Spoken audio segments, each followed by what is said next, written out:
My name is Muhammad LUQMAN bin Abdul Razak, matrix number 065502 from Group 8.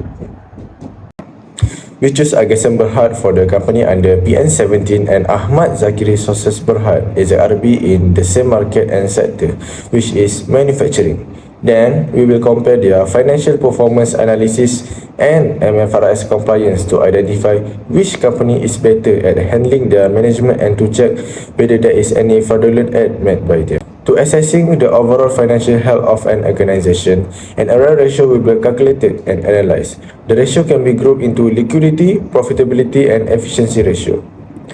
First, current ratio or liquidity is used to show a company's ability to pay off short-term debts. For year 2020 and 2021 and 2022 indicates that Agasan company ratio is higher than AZRB, meaning that Agasan has more current asset than current liability. It shows that Agasan company has enough short-term assets on hand to liquidate to cover all of the outstanding debts. Gross profit margin or profitability is the percentage of revenue that exceed the cost of goods sold to assess the financial health. The higher gross profit margin is better. As we can see in year 2020, 2021 and 2022 indicates that AZRB ratio is lower than Agasan company.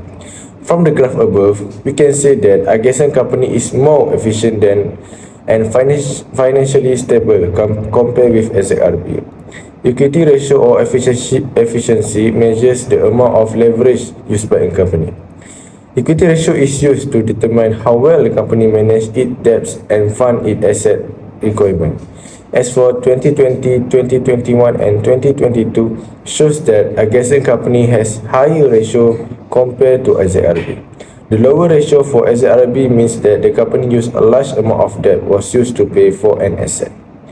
As a conclusion, we found that something fishy because Agasan company is categorized in PN17, but the ratio of Agasan Berhad shows a better result than AZRB Berhad. We proceed to using the Banish test on the Agasan Berhad to check if there is any probability of them to make a manipulation of their financial statement. What is Banish model?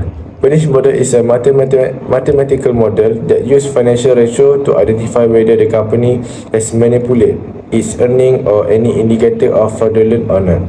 The Banish M score for Agasan Berhad is negative 1.98. It's greater than negative 2.2 to less negative than this. These are the signals that Agasan Berhad is likely to be a manipulator, which means they are likely a manipulating being done by them in their financial statement or earning. Hi, I am Fatin Nadia and I will be presenting for Infographic poster, Financial Performance Analysis and MFRS Compliance for Part B. To determine if the company's financial statements for operating segmental MFRS 8, foreign operation MFRS 121 and related party disclosure MFRS 124 comply with the applicable MFRS, we have analyzed both of them. I will begin by describing the MFRS first. The Malaysia Accounting Standards Board (MASB) said that a business must explain the measurement of segment of profit or loss, segment of assets, and segment of liability for each reportable segment under the MFRS 8 for operating segmental. An entity is required at the very least to reveal the basis of accounting for any transaction involving reportable segments. According to the disclosure policy, an organization must provide information that will help readers of its financial statement assess the type of business it conducts, the financial impact of those operations, and also the status of economy in which it operates as well. The poster shows that AZR Berhad and Agasan Berhad both confirmed and stated MFRS 8 in their financial statement. The measurement of MFRS 121 foreign operation as per the Malaysia Accounting Standards Board (MASB) specify that a foreign currency transaction must be documented upon initial recognition in the functional currency. This is achieved by applying the spot exchange rate between the foreign currency and the functional currency on the transaction date due to the foreign currency amount.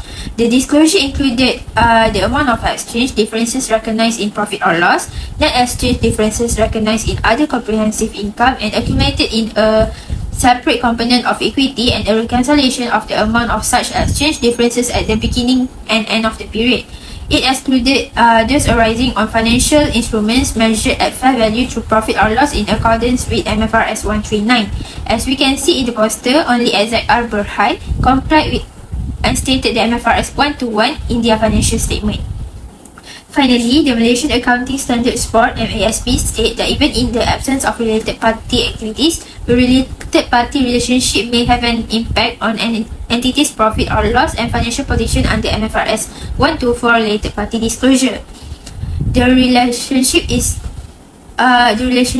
present might be enough to influence how they transact with other parties. In order for users to understand the potential impact of the relationship on the financial statement, the disclosure required that if an entity had related party transaction during the period covered by the financial statements, it disclosed the nature of the related party relationship as well as information about those transactions and outstanding balances including commitments.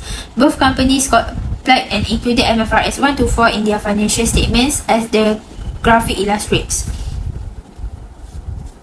Finally, AGSM Berhad's measurement and disclosure of MFRS 121 foreign operation are deficient.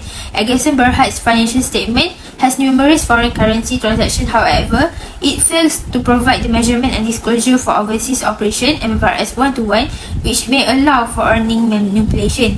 In contrast, ZAHIR Berhad provided all the information needed to support their results in their financial statement, including the disclosure of operating segmental MFRS 8, foreign operation MFRS 121, and also related party disclosure MFRS 124.